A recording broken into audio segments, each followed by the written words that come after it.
1, 2, 3.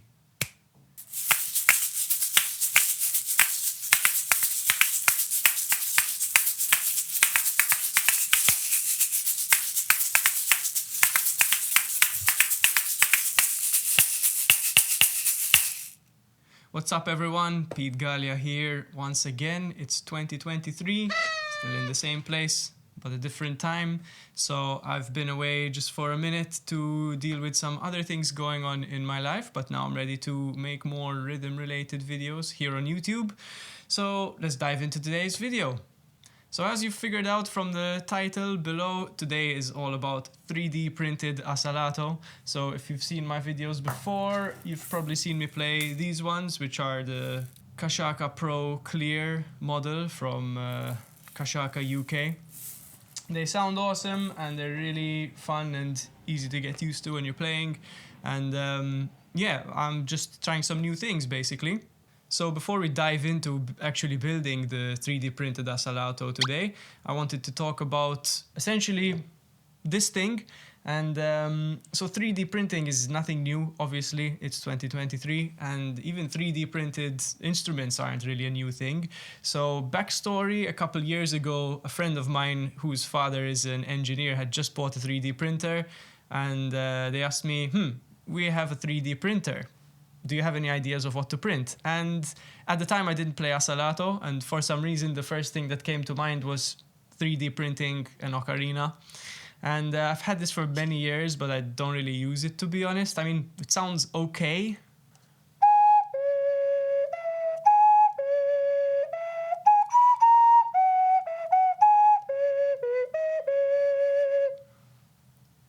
I mean, it works, you know, it sounds sort of in tune, but once you get to the top 3 notes, it just, you would need to push too much air through it to actually be able to get a note. So up till here, it kind of works, but so I don't know if it's because of the print or the design or just the nature of the material itself that it doesn't really work. So a couple weeks ago, I was actually surfing the web a little bit and I found a plan for some 3D printed Asalato, which I'm going to leave in the description in case you want to make some yourself. So I'm going to take you over to the desk now. So as you can see here, this is essentially it. Excuse the shadows, we're working with what we've got here. So the Asalato that I found to print are these little half spheres, which essentially screw together, as you can see here, to form 2 spheres, which you can connect together. And you can put the filling in there, connect them with the string. Yeah, we're gonna do that in a second. And the cool thing about them that you can see is they've got a little tube of sorts there, connecting the hole on each side, so that just in case, you know, it's not a really tight fit with your string over there, nothing's gonna leak out. Of course, on these ones I usually play by Kashaka UK, you can see they have a little metal ring over there, and the fit is really tight, so none of the filling is ever really gonna fall out. But it's a nice little feature that whoever designed these put in there. So just a quick note, I actually asked my brother to print these for me because he's got a resin 3D printer, and he explained to me that while resin is really good for making detailed prints, it's also super brittle. So apparently you need something like an LPA printer or ALP. It's a combination of those 3 letters. I think it's LPA. So I put out a message on my Instagram just to see if anyone I knew has one of these, to see if they could print them for me.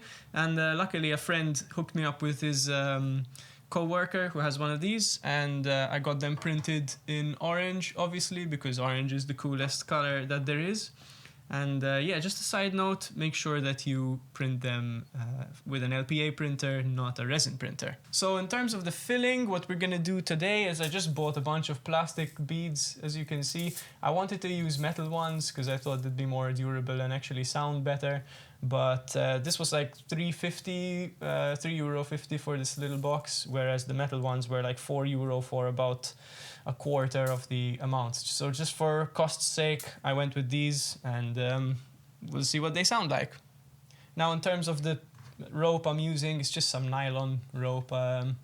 I I found at a local shop for pretty cheap, and I imagine it's gonna work pretty well, so I guess we'll find out really soon. So let's go ahead and build them together. So one thing you may notice, I'd like to show you now, is that the actual ball itself is a bit bigger, a fair bit bigger than the one I would usually play. So I imagine that's going to have some sort of impact on how it feels in the hand and the way it moves and sounds and all of that. So we'll be seeing that very soon. What we're going to do first is put these here and these here. And we're gonna put some of the filling in there. Let's get these centered up a little bit better. And yeah, let's essentially just fill them with these beads and close them up. So I'm gonna try to open these super carefully without spilling them all over the place. All right, here we go. Green, yay.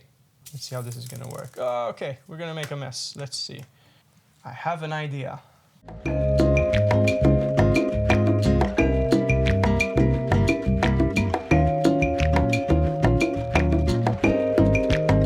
So we're gonna need to funnel it in there somehow. So let's take a piece of paper and make a little funnel thingy. Alrighty. Let's see how this is gonna work. So I'm gonna try get it in using this thing. I feel like it's like gunpowder or making fireworks or something. Okay, let's try this again. So again, I would have liked to fill them with metal beads, but oh, there we go. Obviously, you have to make sure it makes sense from a cost perspective. So that should be, I don't know how much of the beads I want to put in there actually, but let's just kind of wing it and see what happens. So these have the screwy bits on them and these don't. Oh, runaway bead. Let's put that in there.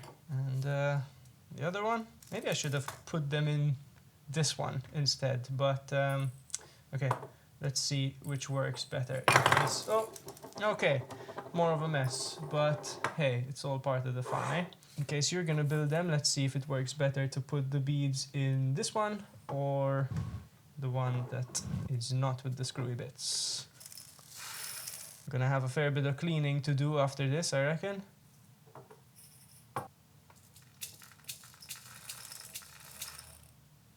Alrighty, well that looks like it's kind of equal. I'm gonna put my little gunpowder funnel away for now. Let's pick up all the stray beads and see what they're gonna sound like once we attach them together. And I'm gonna close the box because, knowing me, I'll forget it's there and make a big mess. So let's see, screwing them together. I imagine actually, now that I'm doing it, doesn't make a difference which side you pour them into, but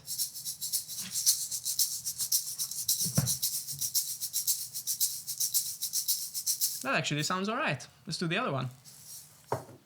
Got the second one over here.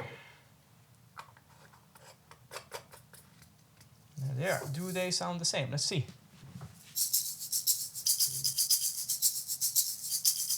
Not quite, and I'm gonna try and have a look to see if they have the same amount of beads in there. It's kind of hard to tell, but I believe it's about the same. But if they sound a little bit different, that's okay. Now, last thing we want to do is attach them with a bit of rope. So I just kind of eyeballed the length of this, to be honest. So let's see how it goes. Just put one knot on the end. If you're using nylon cord, use a lighter to seal off the end there. And yeah, you don't want it fraying and giving you a hassle there. So that's one, and this is two. Okay, now in terms of where to tie the other knot, we're gonna figure that out together. So I think what I'll do is I'm gonna kind of hold it like this to see where it would kind of come together there. Give it a bit of slack, and I guess we want the knot to be somewhere around here. Okay, maybe bring it in a little bit. Quick mic adjustment. And there we have it. The moment of truth. Let's see how it sounds.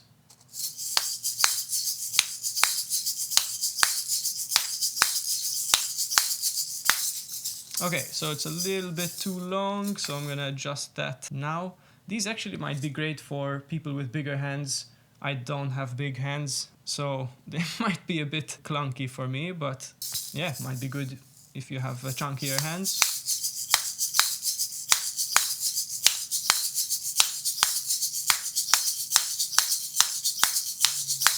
Okay, one thing I noticed straight away is that, as we mentioned, they're kind of different size. This one has bigger balls. And also, I think in terms of the length, it kind of makes sense to have this one a little bit longer. But because of the weight and size of each shaker ball, it feels like it's going around a lot slower. And if you've watched some of my sort of tutorials on how to play Asalato, I've actually talked about how you can't practice as slow as you might like to just because of the physics of it. So maybe this is an easier way of practicing, because let's see how slow I can go with this one.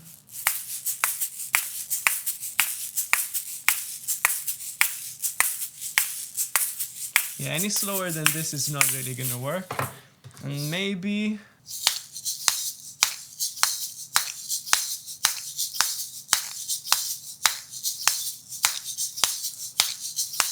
it's actually more comfortable to play slowly with this one, so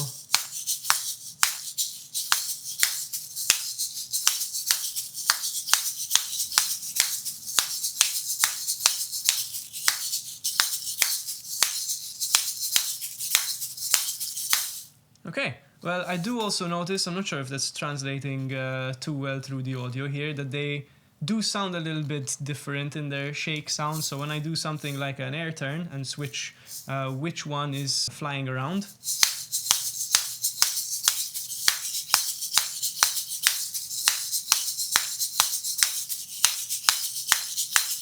I don't know if you can hear that, but they do sound a little bit different. But I guess that's a bit more of a melodic, textural kind of quality to them, which is kind of cool. I would like to actually put some more of the beads in here and see what that sounds like. Of course, because you can unscrew them and all of that, maybe you can try gravel or rice or quinoa if you're feeling a little bit more bougie. Or sand, I don't know, maybe some different materials will give you different sounds, but I guess that's maybe content for the next video. But let's put some more beads in here and see if it's any different.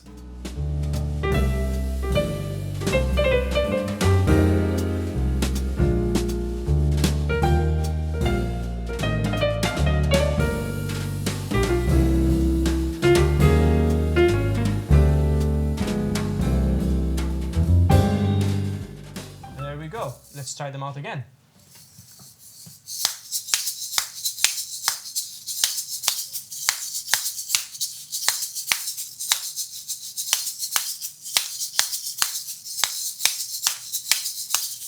Okay, immediately I notice I don't like it as much. They feel heavier and they actually don't sound as nice, I think. But I might experiment with this and find a little sweet spot. But one little last adjustment I want to make is to kind of shorten the string once again. You can just take your time, experiment with this stuff, and let's see if it works any better now.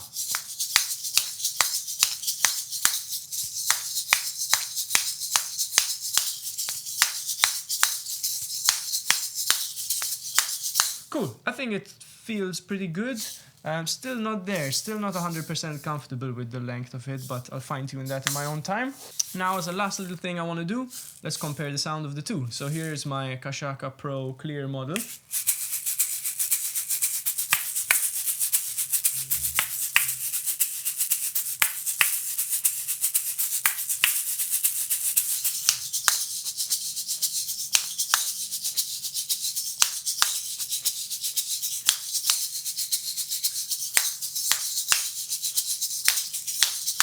So they sound quite different. Maybe they're cool together. Let's see. Maybe if I don't hit my mic, that would be ideal.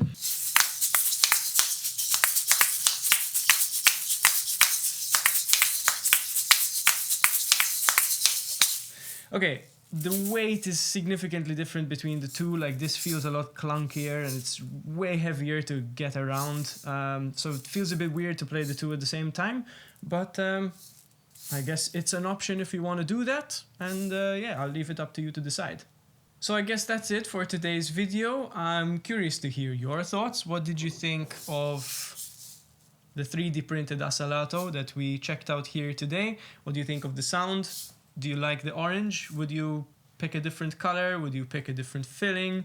Yeah, what do you think of the sound also compared to one which is a little bit more well built, I guess? And yeah, would you consider maybe making one yourself? It might be a cheaper alternative for you if you have a 3D printer.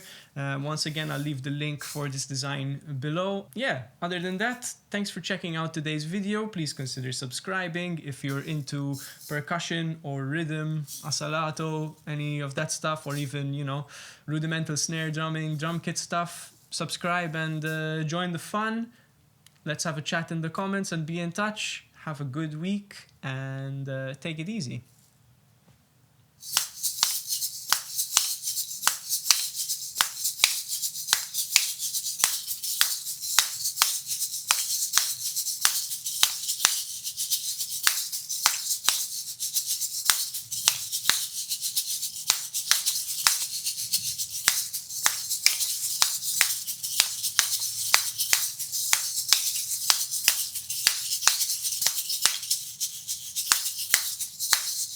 Bye!